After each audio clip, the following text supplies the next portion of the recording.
20th Century Tribalism. Part 2. Transcendence. A simple-minded portrayal of fascism as an inexplicable incursion of evil must be rejected. Fascism can be comprehended only if it is seen to be an attempt to overcome what are taken to be the limitations of individualism, selfishness and materialism in the interests of a higher end, to achieve a kind of transcendence through political means. Liberal democracy had dramatically revealed its limitations in the conflagration of World War I and its aftermath. It is hard nowadays, writes Griffiths, to realise the feeling of disarray in the Western democracies at this time. There was a real sense of doubt, even among democracy's strongest supporters, as to its capacity to survive the crisis. Gerald M. Platt writes of the individual's need to make sense of his place in the world and the devastation that occurs when such a place cannot be found. He remarks, "The loss of familiar social orders and one's place in them is potentially chaotic. People who cannot sustain a biographically achieved sense of personal identity, continuity, feelings of worthiness, self-esteem, membership in the community, and so on, are easily overwhelmed by affective experiences. When these conditions are widespread, the society is undergoing a sense-making crisis." From the fascist perspective, both liberalism and socialism were failed political experiments. Fascism transcends democracy and liberalism, writes Asvero Gravelli in 1930. Its regenerating action is based on granite foundations, the concept of hierarchy, the participation of the whole people in the life of the state, social justice through the equitable distribution of rights and duties, the injection of morality into public life, the prestige of the family, the moral interpretation of the ideas of order, authority and freedom.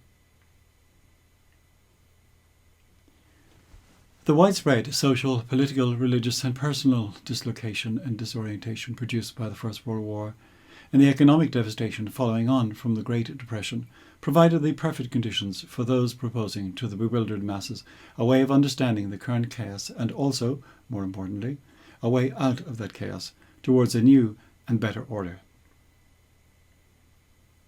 Communism and socialism offered their forms of transcendence.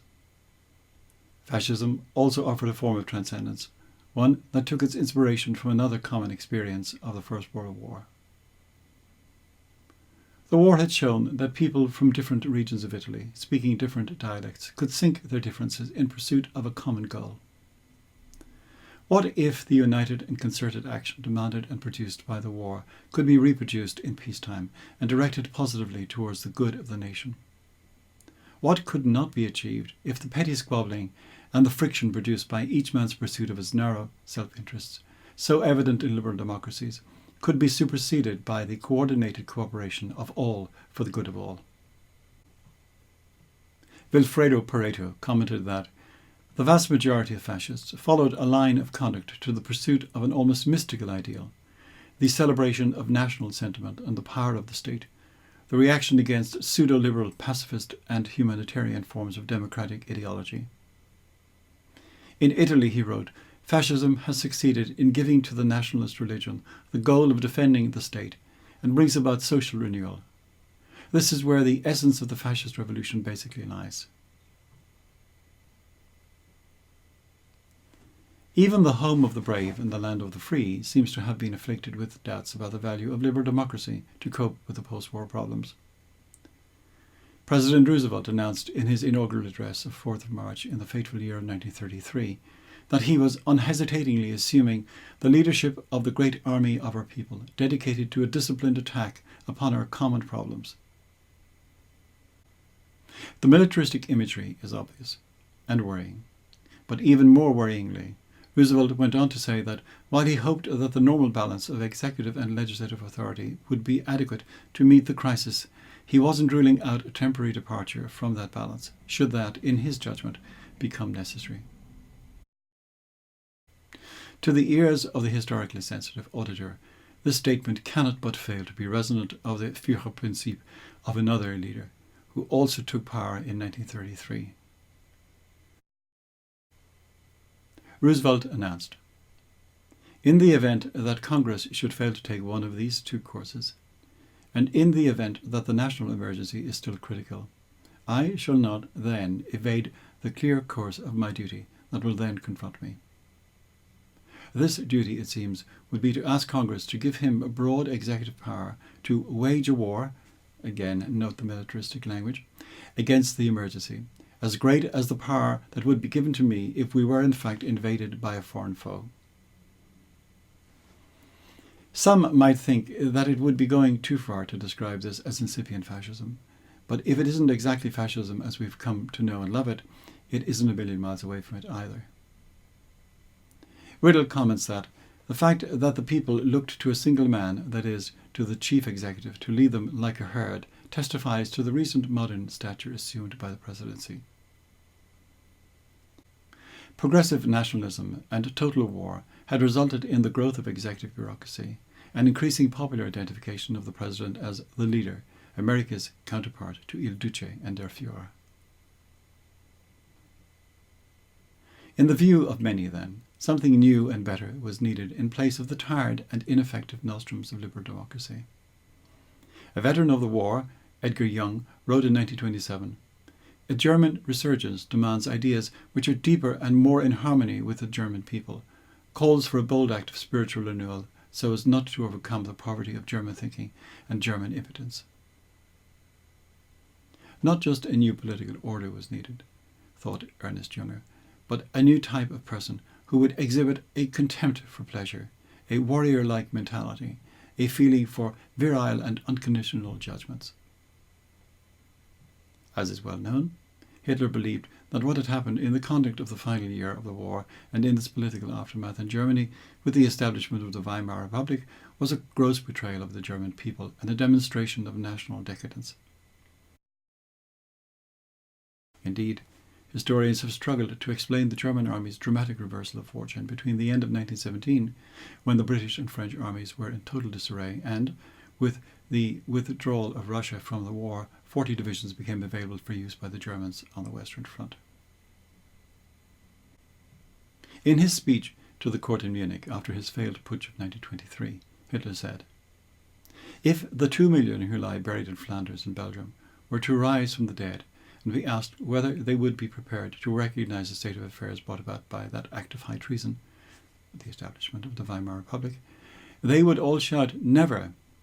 We did not fall in battle, so that in 5 years more could be ripped away from Germany thanks to this new and so-called legalized constitutional state than had been gained in the previous 150 years with the blood of hundreds of thousands, indeed of millions.'"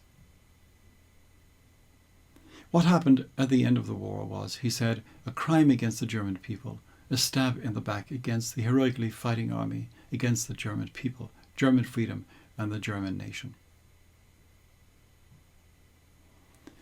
There is to be found in fascism and its allied movements, then, a kind of imminent transcendence in which individuals are encouraged to go beyond the limitations of their petty existence to find fulfillment in advancing the destiny of the nation, the race, or the working class. Fascism and National Socialism and Bolshevism make use of the religious language of sacrifice and redemption and spirit, which has led some thinkers to classify them as forms of religion. To justify the claim that these movements are ersatz religions would take a book in itself. Fortunately, although the point tends to escape the attention of current scholars, Roger Griffin, for one, argues that fascism lacks a genuine metaphysical dimension and is the utter antithesis and destroyer of all genuine religious faith, though he seems to have softened his attitude more recently. Nevertheless, despite this, it was readily apparent to contemporaries of those movements and to many scholars since. Giovanni Amendola, the editor of Il Mondo, noted that fascism had pretensions to being a religion and desired the conversion of Italians to the true political faith. The fascist movement that gave birth to the Russian-Italian method was in reality a religious awakening in which Christianity was to be either sloughed off and replaced or updated by the new progressive faith in man's ability to perfect the world, writes Goldberg. Goldberg's definition of fascism focuses explicitly on its religious dimension. He describes fascism as a religion of the state, which assumes the organic unity of the body politic and longs for a national leader attuned to the will of the people. It is totalitarian in that it views everything as political and holds that any action by the state is justified to achieve the common good.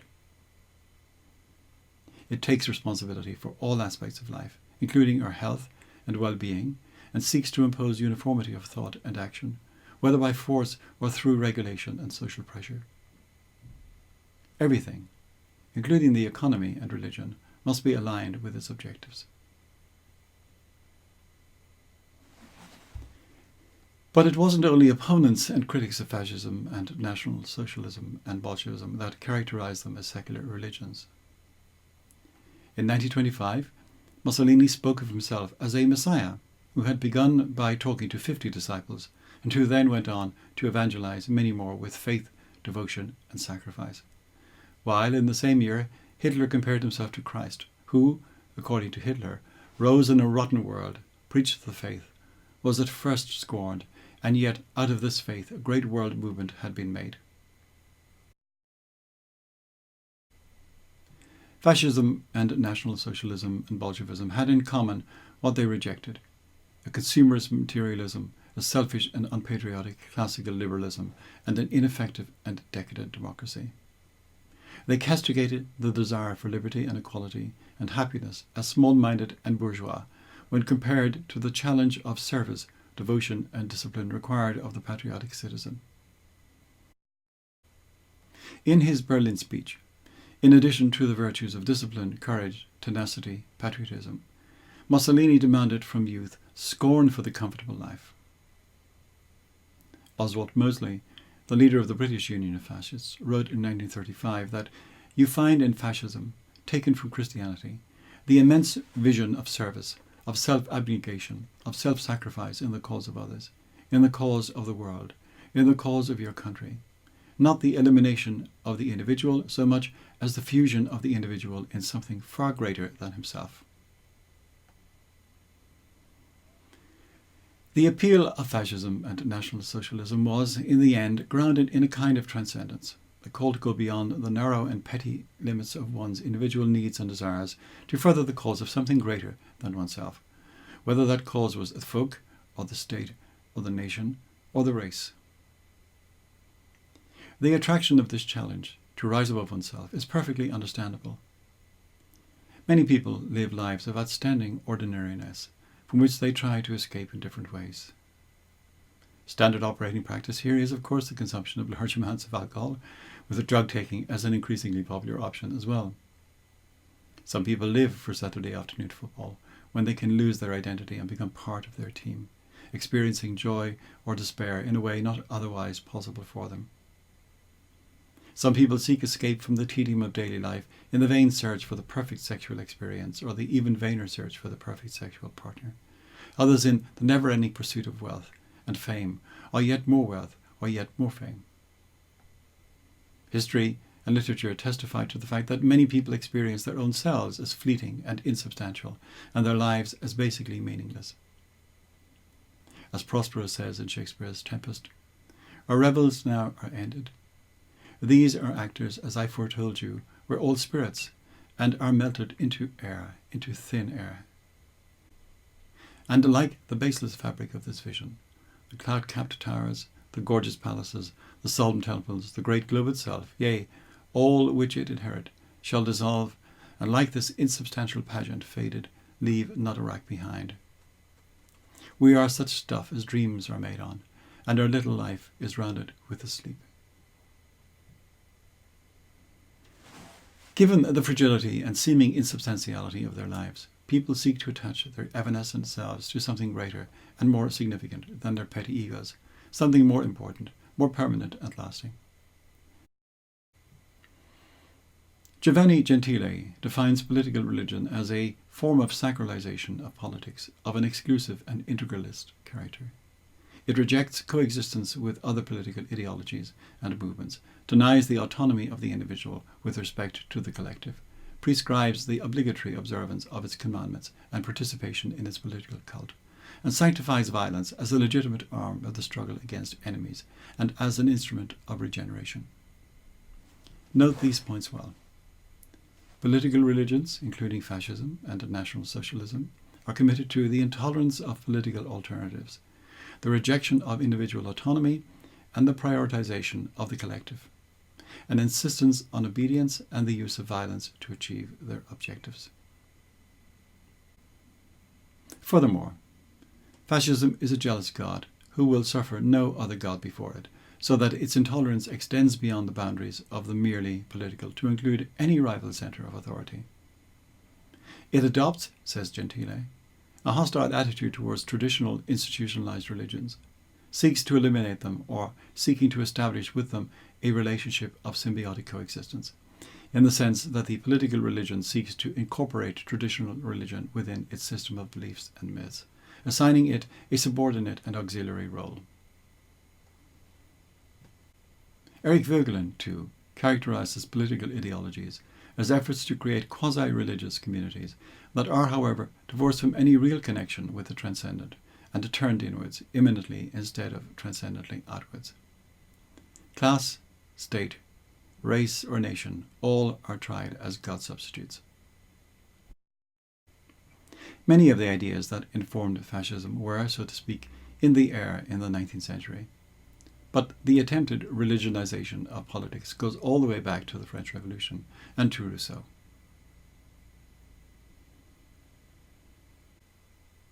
In the light of all this, it might be granted that fascism and National Socialism were, or are, forms of ersatz religion, but surely it will be objected Bolshevism couldn't have been one.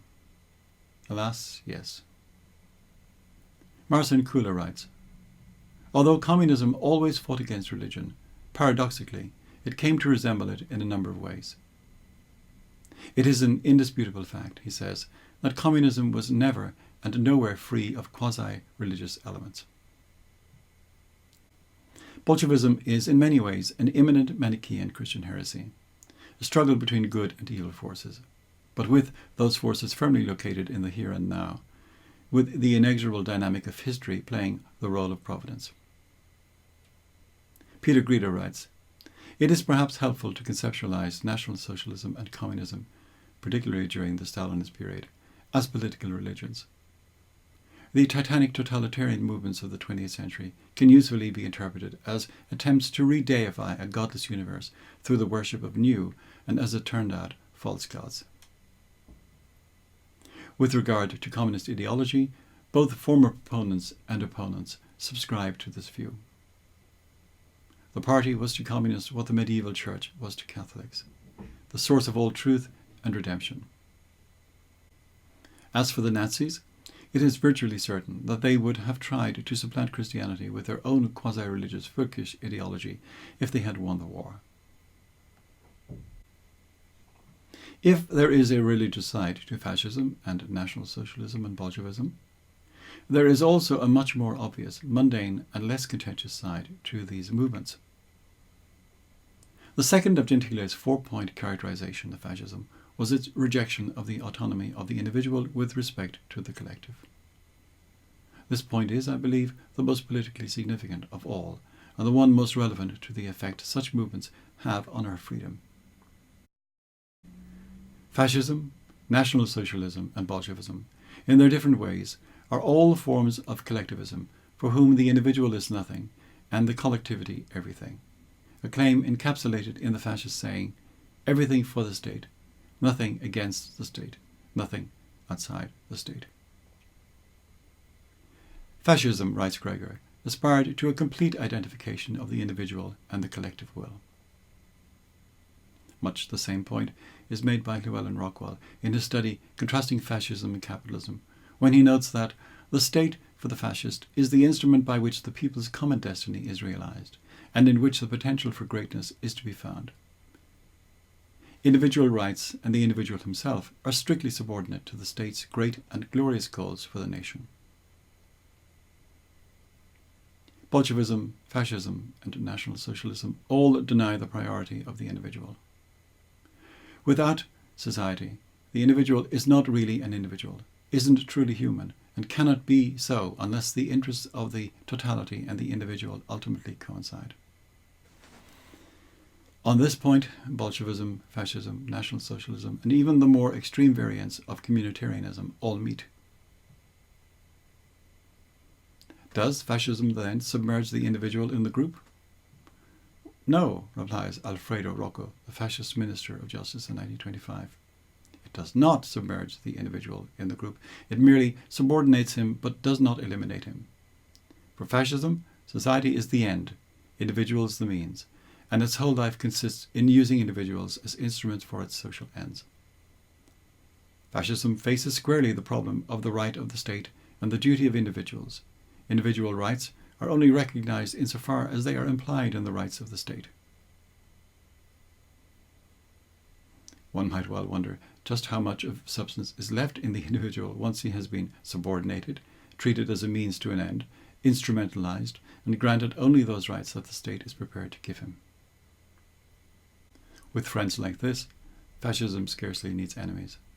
With a denial like that, what need have we of an affirmation? Fascism and National Socialism and Bolshevism are ultimately not something new, but a return to one of the oldest forms of social organizations, the tribe, but this time the tribe on a very grand scale.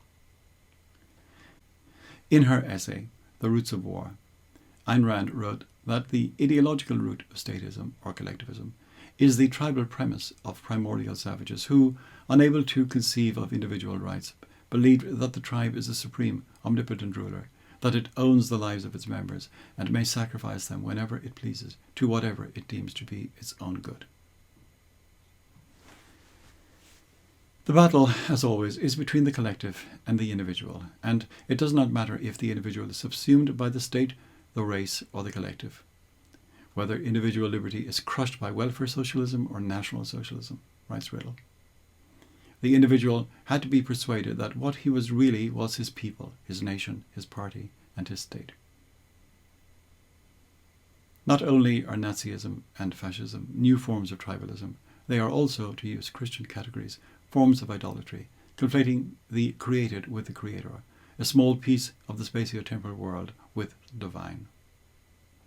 This tendency has many fathers, going back well into prehistory and finding modern expression in the thought of Machiavelli, among others. Society and the state, for Gentile and for fascist ethicists in general, writes Gregor, had a logical, factual and moral priority over the individuals of whom it was composed.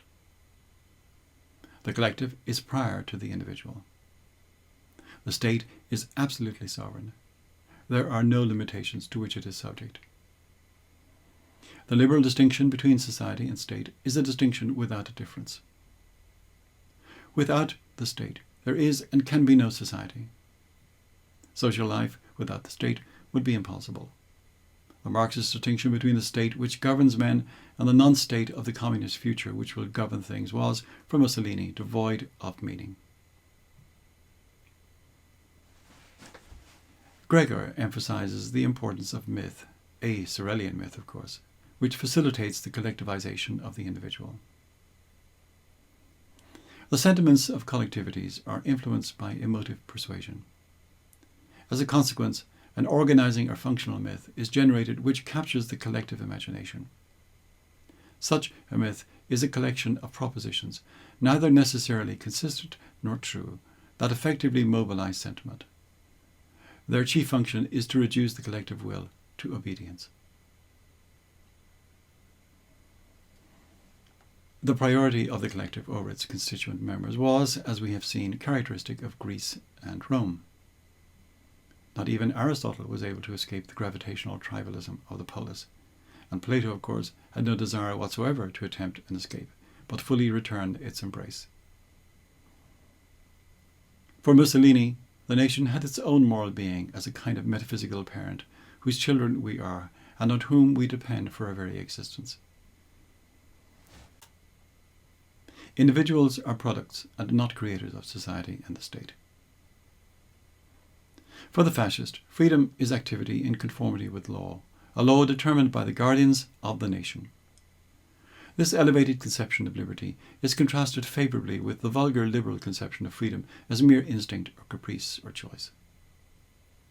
Just as an individual person has a coherent set of ends which exclude other ends, so too the hyper-personal nation cannot tolerate whatever is inconsistent with its ends. The individual is subordinate to the nation and its ends, and there is no room for individual rights that can be opposed to the achievement of the ends of the nation. Using the new improved account of liberty, the usual dangerous distinction between an agent's actual will and what is deemed to be his real will is maintained. The right to restrain individual action is sanctioned by the restraining agencies acting to effect what is understood to be the real will of the individuals involved. This real will, essential to the real or ultimate interest of the individual, is understood to be occasionally at variance with the individual's immediate impulse. The state has the moral right to act in the name of that will in restraining the individual. So, if you are constrained in your actions and your choices by your political betters, do not be ungrateful. Like loving parents, your state is constraining you only for your own good, and because, unlike you, they know what's really good for you. There are two types of human being, those who know, the elite, and those who don't, the peasants. And it is only right and proper that those who know should govern those who don't. If this idea sounds familiar, that's because we have heard the Siren Song before, from Plato, from Hegel and Marx, and their happy band of warriors. Gregor puts it crisply when he says that the very essentials of syndicalism and nationalism were fundamentally collectivist, both in the philosophic and sociological sense. Fascism was the product of a collectivist tradition. It found its origins in Marxism and in the sociological tradition of Gomplowitz, Pareto and Michels.